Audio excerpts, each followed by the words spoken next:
During the time of Umar ibn Khattab radiallahu anhu, there were two men who brought in a young boy dragging into the courthouse. So Umar ibn Khattab radiallahu anhu, he asks him, what is this? What is going on? Why are you dragging him into the courthouse? They say, this boy, he killed our father. Umar ibn Khattab, he asks him, did you really kill their father? The boy says, yes, I did kill their father, but it was by accident. My camel, it used to tread on their property. So one day, their father took a rock and hit the camel in the eye. And I saw the camel suffering, and it made me furious and aggravated. So I took a rock and I threw it at the father. It hit him in the head and he died. So Umar ibn Khattab radiallahu anhu, he asks the two brothers, will you forgive this young boy for this accident? They say, no, we want qisas, we want retribution. So Umar ibn Khattab radiallahu anhu, he asks the young boy, do you have any last words, any last wishes, any last requests? And the young boy says, yes. My father passed away and I have a younger brother. And my father left some money behind for my younger brother. I would like 3 days to go and retrieve this wealth from a hidden place so that I can make sure my brother gets it when I die and pass away. So Umar ibn Khattab, he thinks this boy is making up the story. He's like, boy, what are you talking about? What wealth, what father, what young brother? The young boy, he says, trust me. Umar ibn Khattab, he says, okay, I will trust you, but find a guarantor for you. Someone who will guarantee that you will come back. The young boy, he looks around, there's a packed courthouse. Will someone not help me today?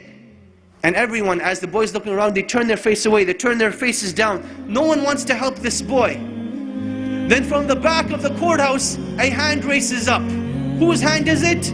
Abu Dharr al-Ghifari radiallahu anhu, the noble and illustrious companion who gave da'wah to so many of the tribes.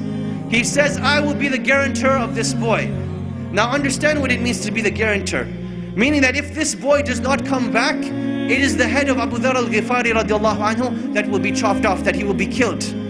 Abu Dharr al-Ghifari, he says, I will be the guarantor. So the boy goes away.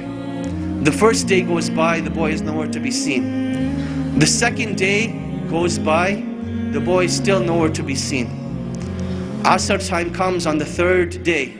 The two brothers go to Abu Dharr al-Ghifari radiallahu anhu, and they say, come with us to the courthouse. It is time.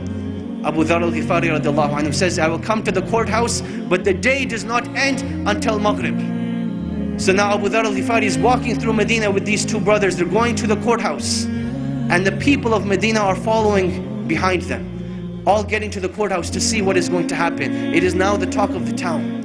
You can imagine, minutes are going by, the courthouse is filling up, the anxiety is building up. Will Abu Dharr al-Ghifari have his life sacrificed for the mistake of a boy? And literally minutes before the adhan of Salatul Maghrib, the boy rushes in. People are now shouting, they're happy, they're wondering what's going to happen, will everyone be forgiven, will everyone be happy, what's going to happen? So the boy comes in, the adhan for Maghrib hasn't gone. Umar ibn Khattab radiallahu anhu, he asks the boy, oh boy, why did you come back? I did not send a spy behind you, I did not send anyone to follow you. What made you come back? He said that I did not want anyone to say that a Muslim gave his word and did not fulfill it. So I came back. Umar ibn Khattab, he turns to Abu Dharr and he says, oh Abu Dharr, what made you want to be the guarantor of this boy? He says, I saw a Muslim in need and I did not want anyone to ever say that a Muslim was in need and no one was there to help him. So I raised my hand to be his guarantor. The two brothers, they say, when we have people like this, how can a Muslim ask for forgiveness and no one be there to forgive him? So they forgave the boy, and the boy was forgiven. This was the legacy of Islam. This was the code of conduct. This is why during the Khilaf of Umar ibn Khattab, they were able to reach the border of China all the way to the south of France. Because they had strong relationships with Allah. They did things with ihsan, and they lived with the code of conduct of Islam. And this is when Allah subhanahu wa ta'ala will restore the izzah of this nation and will make us once again proud of the great legacies that have been left behind, in hopes that one day we will be called a great legacy.